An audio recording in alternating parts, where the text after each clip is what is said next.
from a survey initially done by Credit Karma back in November. Essentially what it says is that we're so hopeless as a nation. We just don't care. We're living for today. We don't care how much debt we rack up. We're just spending because our future is all doomed. Look at that board. The millennials, 43% of doom spending. Gen Z. And here's the thing. We're starting to see that prove out. At least I saw some of that in American Express's earnings last week. So we talked about it, and my next guest was watching. She sent an email, said she had a different theory. So let's bring in Macro Mavens founder and president Stephanie Pomboy. Stephanie, I love when you have a different viewpoint of something that's not controversial, but something that's important as this, because I've been saying for a long time, is it really a strong economy? Is it an economy that's depressed? Yeah, I mean, are you shocked that I have a controversial viewpoint on something, Charles? Oh my God. Well, this one actually, it scares the hell out of me. So that's unusual.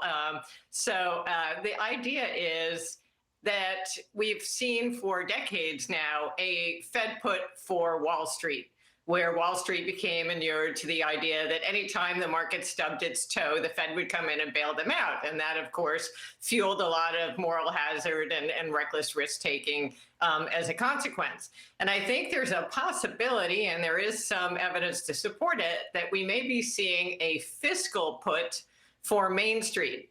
And the idea here was built primarily as a result of this COVID stimulus spectacular, where people seem to routinely get checks in their mailbox, even after they didn't need it. But then the latest iteration was Biden's student loan gambit, which we knew from the day he suggested it was going to be unconstitutional.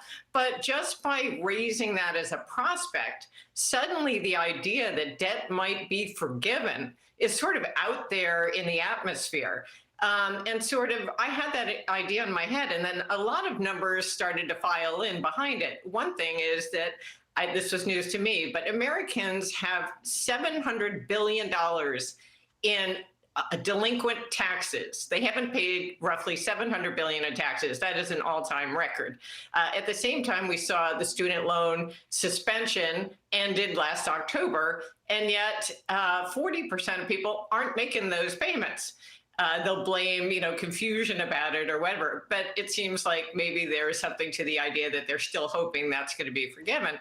And then finally, and maybe most importantly, we've seen this soaring increase in credit card borrowing, as you know, Charles. And it has surged in the face of 23% interest rates. And not surprisingly, delinquencies on that debt are now back to the highest level in a decade. So it seems like people are borrowing on their credit cards at usurious rates because they have no intention of paying that money back. If you drill down into like the buy now, pay later business, you're seeing a lot of that sort of thing too. So it's a controversial idea. But if it's right, it's absolutely terrifying. I don't think it's controversial, though. I really don't. I mean, I think back to when Nancy Pelosi, during Obama's presidency, they had the big fight over food stamps. And she came right out and told reporters that, if we give people an extra dollar food stamps, they'll spend $1.50. The government understands the psychology. Think back to when President Obama talked about student loans. There was always a hint that we would pay it. There was always that's why we will take out the middleman. You'll never have to go to a bank again. And at some point, wink, wink, we will make sure you don't have to pay it. So it's been implied strongly by politicians for a long time. Yeah. And to your point, right now, these student loans, I don't think the penalty kicks in for another year. So why not hold back and see if you can get Biden reelected and ignore the Supreme Court? Stephanie, I don't know. I don't think this one is controversial. I just wish more people talked about it because, honestly, the psychology of it all, it makes perfect sense, and it's rippling throughout this economy, and it's creating a major, major crisis, I think. Yeah, you're